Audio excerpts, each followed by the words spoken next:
అలాగే నేను ఎప్పుడు ఆయనను ప్రేమగా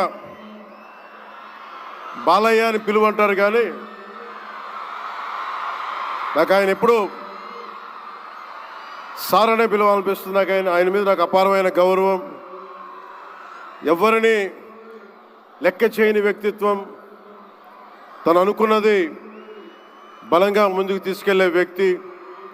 ఒక తరం కాదు, 2 తరాలు కాదు, ఎన్ని తరాలు వచ్చినా సరే ఎప్పుడు ప్రేక్షకుల్ని ఆకర్షించే ఆయన నటన చాలా ఆనందకరం.